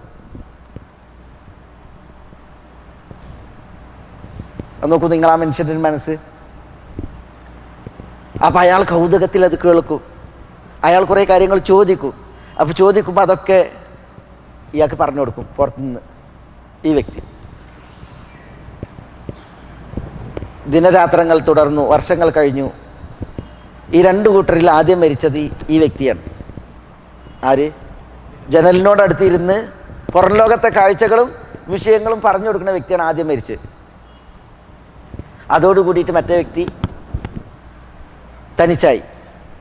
മരിച്ച വ്യക്തിയെ കൊണ്ടുപോയി, ഈ വ്യക്തി തനിച്ചായി. അപ്പോൾ ഈ തനിച്ച് കിടക്കുന്ന വ്യക്തി പിന്നെ തന്നെ ശുശ്രൂഷിക്കാൻ വന്നവരോട് പറഞ്ഞു, നിങ്ങൾ എന്നെ ജനലിൻ്റെ അടുത്തേക്ക് കിടത്തണം, എന്നിട്ട് എനിക്ക് പുറംലോകം കാണാനും പുറംലോകം വായിക്കാനും ഇതുവരെ അവസരം ഉണ്ടായിരുന്ന അവസരം നേരിട്ടുണ്ടായിരുന്നില്ല. പക്ഷേ എൻ്റെ സുഹൃത്തായിരുന്നു, അയാൾ മരിച്ചു. ഇനി പുറംലോകം കാണാൻ വേണ്ടിയിട്ട് നിങ്ങൾ എനിക്ക് എൻ്റെ കട്ടിലൊക്കെ ആ രീതിയിലൊന്ന് സൗകര്യപ്പെടുത്തി തരണം എന്ന് പറഞ്ഞു. മനസ്സിലേ? അപ്പോൾ അയാൾ ആ കട്ടിലേക്ക് കിടത്തി പുറംലോകം കാണാൻ സൗകര്യപ്പെടുമാറ് ചെയ്ത് അയാളുടെ തലയൊക്കെ റെഡിയാക്കി വെച്ച്. കാരണം അയാൾക്ക് തല പോലും ഉയർത്തി നോക്കാൻ കഴിയാത്ത അവസ്ഥയാണ്. അപ്പോൾ തല ഉയർത്തി വെച്ച് നോക്കുമ്പോൾ ഇയാൾ ജനലഴിയിലൂടെ പുറം ലോകം നോക്കുമ്പോൾ പുറത്തൊന്നുമില്ല. പിന്നെയോ ഈ ജനലിനോട് തൊട്ട് മതിലാണ്. ഈ റൂമിൽ നിന്ന് നോക്കിയിട്ടുണ്ടെങ്കിൽ ജനലഴിയിലൂടെ ഒരു ദൃശ്യവും കാണാൻ കഴിയില്ല വെളുത്തൊരു മതിലല്ലാതെ. പാടങ്ങളോ പറമ്പുകളോ കിളികളോ മൃഗങ്ങളോ വഴികളോ വേലകളോ ജോലികളോ അതൊന്നും കാണാൻ സാധിക്കില്ല. ഒന്നുമില്ല. അസലൻ എന്താണ്? ഒരു മതിലേ ഉള്ളൂ. അപ്പോൾ ഇയാൾ ആകെ അന്തം വിട്ട് കരഞ്ഞ് ആശ്ചര്യപ്പെട്ട് കരഞ്ഞ് വേദന പ്രകടിപ്പിക്കുമ്പോൾ ചോദിക്കുകയാണ്, ശുശ്രൂഷകർ ചോദിക്കുകയാണ്, എന്തിനാ നിങ്ങൾ കരയണത്? അപ്പം പറയാണ്, എൻ്റെ സുഹൃത്ത് ഇവിടെ ഇരുന്ന് പുറം ലോകം നോക്കി എനിക്കെല്ലാ കാഴ്ചകളും ദൃശ്യങ്ങളൊക്കെ പറഞ്ഞു തരുമായിരുന്നു. അയാൾ ഒരു ദൃശ്യവും കാണാതെയാണ് അതെല്ലാം എനിക്ക് പറഞ്ഞു തന്നിരുന്നത്, എന്നെ ആശ്വസിപ്പിക്കാൻ വേണ്ടി, എനിക്ക് സമാധാനം തരുന്നതിന് വേണ്ടി എന്ന് ഈ വ്യക്തി പറയുമ്പോൾ ശുശ്രൂഷകർക്ക് അറിയാൻ തുടങ്ങി. അവർ ആശ്ചര്യപ്പെട്ടു. എന്താ അവർ പറഞ്ഞത്? ഈ കട്ടിലിരുന്ന് ദൃശ്യങ്ങൾ നോക്കി പറഞ്ഞിരുന്ന വ്യക്തി യഥാർത്ഥത്തിൽ അയാൾ ബ്ലൈൻഡാണ്. അയാൾക്ക് കണ്ണിന് കാഴ്ച ഉണ്ടായിരുന്നില്ല. ഈ മരിച്ച വ്യക്തി അയാൾക്ക് കണ്ണിന് തന്നെ കാഴ്ച ഉണ്ടായിരുന്നില്ല. പിന്നെയോ അയാൾക്ക് ഒന്നും കാണാൻ കഴിയില്ല. അവിടെ മതിലും കാണാൻ കഴിയില്ല, ജനലഴിയുടെ നോക്കിയിട്ട് ഒന്നും കാണാൻ കഴിയാത്ത അവസ്ഥയായിരുന്നു. പക്ഷെ എന്നാലും ഈ ശയ്യാവലംബിയായ വ്യക്തിയെ ആശ്വസിപ്പിക്കാൻ, സമാധാനിപ്പിക്കാൻ അയാൾ മനസ്സിൽ വിഷയങ്ങൾ കണ്ട് ചിത്രീകരിച്ച് ഭാവനയിൽ തെളിയിച്ച് അയാൾ വാചാലനായി. സുന്ദരമായി അയാൾ അത് അവതരിപ്പിക്കുകയായിരുന്നു ചെയ്തിരുന്നത്. എന്തിന്? ഒരിറ്റ് സമാധാനം ഈ ശയ്യാവലംബിക്ക്, അയാൾക്ക് കാഴ്ചയുണ്ട്, അയാൾക്ക് നൽകുന്നതിന് വേണ്ടി. മനസ്സിലായോ? ഈ ഒരു അന്ധനായ ഈ ഒരു മനുഷ്യൻ്റെ മനസ്സാണ് ഇത്തരം വിഷയങ്ങളിൽ ആളുകൾക്ക് ഉണ്ടാകേണ്ടത്. അവരെ നന്നാവണം, മറ്റൊരു നന്നാവണം, അവന് ഗുണം പിടിക്കണം. മനസ്സിലെ? ആ രീതിയിലാകുമ്പോൾ നമ്മൾ പറഞ്ഞില്ലേ, സൽവചനങ്ങൾ മനസ്സിൽ നിന്ന് ഉയിർക്കൊള്ളും, അത് നാവിലൂടെ വരും, മനുഷ്യന്മാർ അത് കേട്ട് നന്നാവുന്ന അവസ്ഥയുണ്ടാവും. ഏതായാലും നമ്മുടെ ഹബീബായ റസൂലുള്ളാഹി സ്വല്ലല്ലാഹി അലൈഹി വസല്ലം തങ്ങൾ നമ്മളോട് പറഞ്ഞിട്ടുണ്ട്, ചില വ്യക്തികൾ ചില സംസാരങ്ങൾ നടത്തും. ആ സംസാരങ്ങൾ അയാൾ ശ്രദ്ധിച്ചുകൊള്ളണം എന്നില്ല, പക്ഷെ സൽവചനമാണ് അയാൾ പറയുന്നത്. അതിനാൽ അള്ളാഹു സുബ്ഹാനഹു വ തആല അയാൾക്ക് ദറജകളെ നേടിക്കൊടുക്കും, ദറജകളിൽ അയാളെ ഉയർത്തും എന്നാണ് റസൂലുള്ളാഹി സ്വല്ലല്ലാഹി അലൈഹി വസല്ലം തങ്ങൾ പറഞ്ഞത്. ഇമാം അഹ്മദ് ബിൻ ഹംബലിൻ്റെ ചരിത്രം വായിക്കുമ്പോൾ നമ്മൾ വായിക്കുന്നുണ്ട് എന്ത്? ഇമാം അഹ്മദ് ബിൻ ഹംബലിനെ അദ്ദേഹം സത്യം പറഞ്ഞതിൻ്റെ പേരിൽ വിശുദ്ധ ഖുർആൻ അള്ളാഹിൻ്റെ സൃഷ്ടിയാണോ അല്ലേ എന്നുള്ള വിഷയത്തിൽ, വിശുദ്ധ ഖുർആൻ അള്ളാഹുവിൻ്റെ വിശേഷണമാണ്, കലാമാണ്, അത് സൃഷ്ടിയല്ല എന്നുള്ള ആ അഹ്ലു സുന്നത്തിൻ്റെ ആശയം ഇമാം അഹ്മദ് ബിൻ ഹംബൽ റഹിമഹുല്ല തുറന്ന് പ്രഖ്യാപിച്ചതിൻ്റെ പേരിൽ അദ്ദേഹം പീഡിപ്പിക്കപ്പെട്ടു, ഭരണാധികാരികളാൽ ദ്രോഹിക്കപ്പെട്ടു, ശക്തമായ ചാട്ടവാറടിക്ക് അദ്ദേഹം ഇരയായി. അദ്ദേഹത്തിൻ്റെ കൂടെ ആദർശത്തിലുണ്ടായിരുന്ന പണ്ഡിതന്മാരിൽ പലരും മരണപ്പെടുകയുണ്ടായി, പലരും കൊല്ലപ്പെടുകയുണ്ടായി.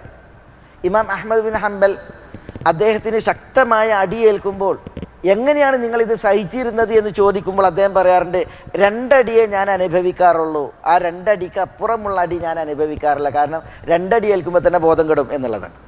ആ രീതിയിൽ ഇമാം അഹ്മദ് ബിൻ ഹംബൽ പീഡിപ്പിക്കപ്പെട്ടിരുന്നു. അങ്ങനെ ഇമാം അഹ്മദ് ബിൻ ഹംബലിനെ കടുത്ത വിചാരണയ്ക്ക് വിധേയനാക്കുവാനും ശിക്ഷിക്കാനും വേണ്ടിയിട്ട് കൊണ്ടുവരുന്ന ഒരു സന്ദർഭമുണ്ട്. ആ കൊണ്ടുവരുന്ന സന്ദർഭത്തിൽ ഖലീഫ മഅ്മൂൻ ഊരിപ്പിടിച്ച വാളയിട്ട് നിൽക്കുകയാണ്. അപ്പോൾ ഇമാം അഹ്മദ് ബിൻ ഹംബലിനോട് ചില ഗ്രാമീണർ വഴിയിൽ നിന്നിട്ട് പറയുന്നുണ്ട്, ഇമാം, നിങ്ങൾ ഇമാമാണ്, നിങ്ങളെ നോക്കിയിട്ടാണ് സാധാരണക്കാർ നിൽക്കുന്നത്. ഇവിടെ വെച്ച് നിങ്ങൾ സത്യം പറഞ്ഞില്ല എങ്കിൽ, അസത്യത്തിൻ്റെ വർത്തമാനമാണ് നിങ്ങൾ വാളിനെ പേടിച്ചിട്ട് നടത്തുന്നത് എങ്കിൽ, ഈ സാധുജനങ്ങൾ മുഴുവൻ നിങ്ങൾ കാരണത്താൽ പിഴവിലാകും. അതുകൊണ്ട് സത്യം പറഞ്ഞോളി. ഒരു ആറാബി അങ്ങനെ പറഞ്ഞു. വേറൊരു ആറാബി പറഞ്ഞത്, ഇമാം, നിങ്ങൾ കൊല്ലപ്പെടുകയാണ് എങ്കിൽ നിങ്ങൾ ഷഹീദാണ്, കൊല്ലപ്പെടുകയാണ് സത്യം പറഞ്ഞതിൻ്റെ പേരിൽ നിങ്ങൾ ഷഹീദാണ്. ഇനി കൊല്ലപ്പെട്ടിട്ടില്ല എങ്കിൽ സത്യം പ്രഖ്യാപിച്ചതിനാൽ നിങ്ങൾ എന്നും വിശ്രുതനാണ്, പ്രമുഖനാണ്. അതുകൊണ്ട് സത്യം പറഞ്ഞോളീം എന്ന് ഇമാം അഹ്മദ് ബിൻ ഹംബൽ ഖലീഫ മഅ്മൂൻ്റെ അടുക്കലേക്ക് കാലെടുത്ത് വെച്ചിട്ട് കൊട്ടാരത്തിലേക്ക് പോകുമ്പോൾ ഒരു ആറാബി ഓടി എന്ന് പറഞ്ഞു എന്നാണ് ഇമാം അഹ്മദ് ബിൻ ഹംബൽ പറയാണ്. ആ 2 ആറാബികളുടെ വർത്തമാനം അതാണ് എൻ്റെ ഖൽബിന് ഉറപ്പേകിയത് എന്നാണ്. മനസ്സിലായില്ലേ? ചെറിയ വർത്തമാനമാണെങ്കിലും അവർ ഒരു വലിയ ആശയമാണ് സമ്മാനിച്ചത്. അതിനാൽ ഇമാം അഹ്മദ് ബിൻ ഹംബലിൻ്റെ നാവിനാൽ ഖലീഫ മഅ്മൂൻ്റെ മുമ്പിൽ സത്യമാണ് പുറത്തു വന്നത്. ആ സത്യമാണ് പിന്നീട് പിൽക്കാലക്കാരിലേക്ക് ശേഷിച്ചത്. ആ വിഷയത്തിൽ ഹക്ക് നിലനിന്നത്. ഞാൻ പറഞ്ഞു വരുന്നത്, ചെറിയ വർത്തമാനങ്ങൾ ആളുകൾ അത്രമേൽ ഗൗരവം കാണൂല, പക്ഷേ അതൊരു സൽവചനമാണ് എങ്കിൽ അതിനതിൻ്റേതായ സ്വാധീനം ഉണ്ടാകും. റസൂലുള്ളാഹി സ്വല്ലല്ലാഹി അലൈഹി വസല്ലം തങ്ങൾ പറഞ്ഞു, അതിനാൽ അല്ലാഹു സുബ്ഹാനഹു വ തആല ആളുകൾക്ക് ദറജകളെ ഉയർത്തി നൽകും എന്നാണ്. ദറജകളെ ഉയർത്തി നൽകും. അത് ഇന്ന് നമ്മൾ നിർവഹിക്കുന്ന തക്ബീറും തസ്ബീഹും തഹ്മീദും ഒക്കെ തഹ്ലീലും ഒക്കെ അങ്ങനെയാണ്. സുബ്ഹാനല്ലാഹ് സൽവചനല്ലേ, അൽഹംദുലില്ലാ സൽവചനല്ലേ, അല്ലാഹു അക്ബർ സൽവചനല്ലേ, ലാ ഇലാഹ ഇല്ലല്ലാഹ് സൽവചനല്ലേ. നമ്മൾ അനാവശ്യങ്ങൾ പറയുമ്പോൾ, അതേപോലെ സ്ഖലിതങ്ങൾ പറയുമ്പോൾ അത് നമുക്ക് കുറ്റമായിട്ട് ഭവിക്കും. അതിന് സ്ഥാനം കൊടുക്കാതെ നമ്മുടെ അധരങ്ങൾക്ക് നമ്മൾ ഇത്തരം മഹൽ വചനങ്ങൾ, റസൂലുള്ള പറയാണ്, ഒരു വ്യക്തി ഇതൊക്കെ ചെല്ലുമ്പോൾ ലാ യുതിലഹ ബാലൻ എന്നാണ്, വേണ്ടത്ര മൈൻഡും എടുത്തിട്ടില്ല. ലാ ഇലാഹ ഇല്ലല്ലാഹ് പറഞ്ഞുപോയി, സുബ്ഹാനല്ലാഹ് പറഞ്ഞുപോയി, അല്ലാഹു അക്ബർ പറഞ്ഞുപോയി. ഇങ്ങനെ ഈ സൽവചനങ്ങൾ അത് പറയുന്ന അവസ്ഥ ഉണ്ടായിട്ടുണ്ടെങ്കിൽ അള്ളാഹു ദർജയേകുമെന്നാണ്. നമ്മൾ അറിഞ്ഞിട്ടുണ്ടാവില്ല, പക്ഷെ അള്ളാഹു സുബ്ഹാനഹു വ തആല നമുക്ക് ദർജയേറ്റും എന്നാണ് നമ്മൾ പഠിപ്പിക്കപ്പെട്ടുള്ളത്. മനസ്സിലായി? ഏതായാലും നമ്മുടെ വിഷയം റഫീഉ ദറജാത്ത്, അള്ളാഹു ദറജകൾ നൽകി അള്ളാഹു ഉയർത്തും എന്നാണ്. യർഫഉല്ലാഹു അല്ലദീന ആമനു വല്ലദീന ഊതുൽ ഇൽമ ദറജാത്ത്, വിശ്വസിക്കുകയും അറിവ് നൽകപ്പെടുകയും ചെയ്തവർ അള്ളാഹു അവരെ ദറജകളിൽ ഉയർത്തും എന്നാണ്. വിശ്വാസി അവന് ഇൽമുണ്ട്, ഈമാനും ഇൽമും ഒരു വ്യക്തിയുടെ മേൽവിലാസമായിട്ടുണ്ട് എങ്കിൽ അള്ളാഹു ദറജകളിൽ ഉയർത്തും എന്നാണ് പറഞ്ഞത്. മനസ്സിലായോ? അപ്പം നമ്മൾ അള്ളാഹു ദറജകളിൽ ഉയർത്താൻ ആവശ്യമായിട്ടുള്ള ഈമാൻ ഉൾക്കൊണ്ടവരായിരിക്കണം, ഇൽമ് ഉൾക്കൊണ്ടവരായിരിക്കണം. നബി സല്ലല്ലാഹു അലൈഹി വസല്ലം തങ്ങൾ ചോദിച്ചില്ലേ, അള്ളാഹു ദറജ ഏറ്റി തരുന്ന അമലുകൾ ഏതാണെന്ന്? ചില റിപ്പോർട്ടുകളിൽ ദറജാത്ത് എന്ന് ചില അമലുകൾക്ക് പേര്, ദറജാത്ത് എന്ന് ചില അമലുകൾക്ക് പേര്. അപ്പം എന്താ? ഇസ്ബാഹുൽ വുദൂ ഫി സബറാത്ത്, ഇന്തിളാറു സ്വലാ ബഅദ സ്വലാ, കസ്റത്തുൽ ഖുതാ ഇലൽ മസാജിദ്, ഇതൊക്കെയാണ് പഠിപ്പിച്ചത്. ദറജാത്ത് എന്ന് ചില അമലുകൾക്ക് പേര്. എന്താ ദറജാത്ത്? സ്വർഗീയ ദറജകൾ നേടിത്തരുന്ന അമലുകൾ എന്നാണ്. ഏതൊക്കെയാണത്? വുദു പൂർണ്ണമായിട്ട് എടുക്കുക, ഒരു നിസ്കാരത്തിന് ശേഷം മറ്റൊരു നിസ്കാരം, ഇശ കഴിഞ്ഞ് അല്ലെങ്കിൽ മഗ്രിബ് കഴിഞ്ഞ് ഇശയെ പ്രതീക്ഷിക്കുക, ഇശ കഴിഞ്ഞ് സുബഹിയെ പ്രതീക്ഷിക്കുക, നിസ്കാരം പാഴാക്കാത്തൊരു ജീവിതം. പിന്നെ കസ്റത്തുൽ ഖുതാ ഇലൽ മസാജിദ്, പള്ളികളിലേക്കുള്ള വർദ്ധിച്ചുള്ള കാൽവെപ്പ്. ജാബിർ റളിയല്ലാഹു തആല അൻഹു കുടുംബം ഒക്കെ കഴിഞ്ഞിരുന്നത് ബനൂ സലമ ഗോത്രത്തിലായിരുന്നു. ബനൂ സലമ ഗോത്രം മദീനയിൽ പാർക്കുന്നത് എവിടെ? ഇന്ന് മസ്ജിദുൽ ഖിബ്ലത്തൈൻ സ്ഥിതി ചെയ്യുന്നുണ്ടല്ലോ മദീനത്ത്, അവിടെയാണ്. മദീനത്ത് പോയവർക്കറിയാം മസ്ജിദുൽ ഖിബ്ലത്തൈൻ ഏത് ഭാഗത്താ? മസ്ജിദ് നബവിയിൽ നിന്ന് കുറച്ച് വിട്ടാണ്. മദീനയിൽ മസ്ജിദ് നബവിയുടെ ഭാഗങ്ങളിൽ കുറേ സ്ഥലം ഒഴിഞ്ഞ്, അപ്പോൾ ജാബിർ റളിയല്ലാഹു തആല അൻഹു കുടുംബവും അവർ ബനൂ സലമ ഗോത്രം അവിടെയാണ്, വിട്ടാണ്.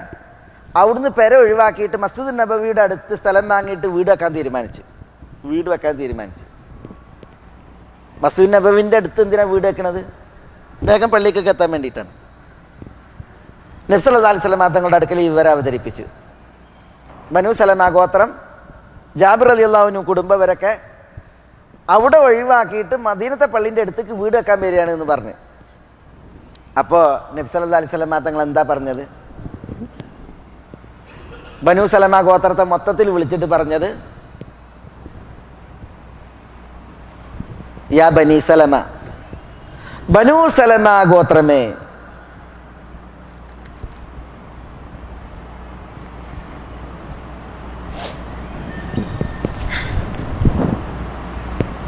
ബുയൂതക്കും, നിങ്ങളുടെ വീടുകൾ ഉള്ളിടത്ത് ആ വീടുകൾ അവിടെ നിന്നോട്ടെ എന്നതിൻ്റെ അർത്ഥം. ആസാറുക്കും തക്തുബു ഉജൂറക്കും, നിങ്ങളുടെ അസറുകൾ നിങ്ങൾക്കുള്ള കൂലി രേഖപ്പെടുത്തും എന്ന് പറഞ്ഞിട്ട് റസൂലുള്ളാഹി സ്വല്ലല്ലാഹു അലൈഹി വസല്ലം തങ്ങൾ പറഞ്ഞു, ഇന്നലക്കും ബികുല്ലി ഖത്വത്തിൻ ദറജ, ഇന്നലക്കും തീർച്ചയായും നിങ്ങൾക്ക്, ബികുല്ലി ഖത്വത്തിൻ ഓരോ കാൽവപ്പിനും, ദറജത്തിൻ ഓരോ ദറജയുണ്ട് എന്നാണ് പറഞ്ഞത്. അഥവാ ബനൂ സലമ ഗോത്രത്തിൽ നിന്ന് വീടും പറമ്പും ഒഴിവാക്കിയിട്ട് മസ്ജിദ് നബവിൻ്റെ അടുത്തേക്ക് വരണ്ട, നിങ്ങൾ അവിടെ തന്നെ നിങ്ങളുടെ വീടുകളെ ശേഷിപ്പിച്ചോളി. അവിടുന്ന് നിങ്ങൾ പള്ളിയിലേക്ക് വരുമ്പോൾ ഓരോ കാൽവപ്പിനും നിങ്ങൾക്ക് പ്രതിഫലം രേഖപ്പെടുത്തപ്പെടും, ഓരോ ദറജ ലഭിക്കും എന്ന് റസൂലുള്ളാഹി സ്വല്ലല്ലാഹു അലൈഹി വസല്ലം തങ്ങൾ പഠിപ്പിച്ചത് ജാബിർ റളിയല്ലാഹു തആല അൻഹു ഉദ്ധരിച്ചത് നമുക്ക് സഹിഹായ ഹദീസിൽ വായിക്കുവാൻ സാധിക്കും.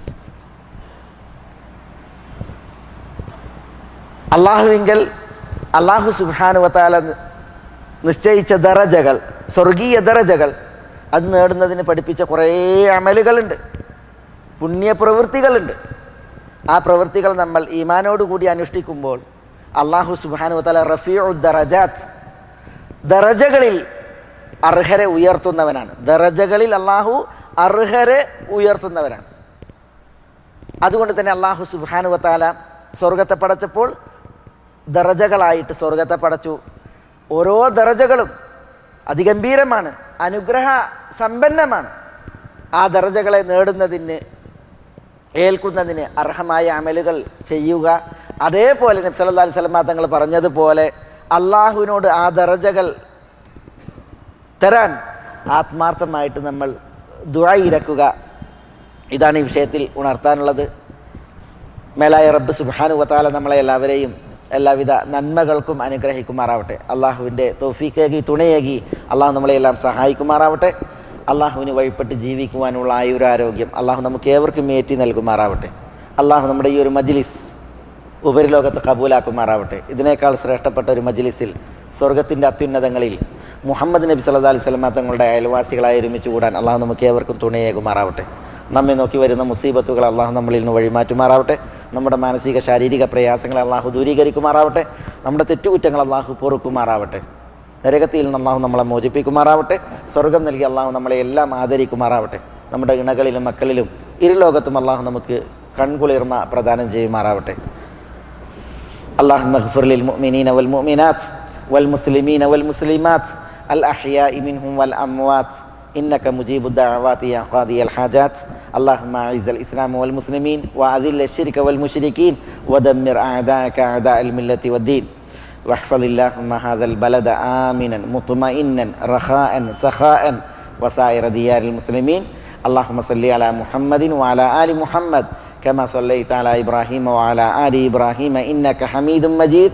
اللهم بارك على محمد وعلى آل محمد كما باركت على إبراهيم وعلى آل إبراهيم إنك حميد مجيد. وآخر دعوانا أن الحمد لله رب العالمين. السلام عليكم.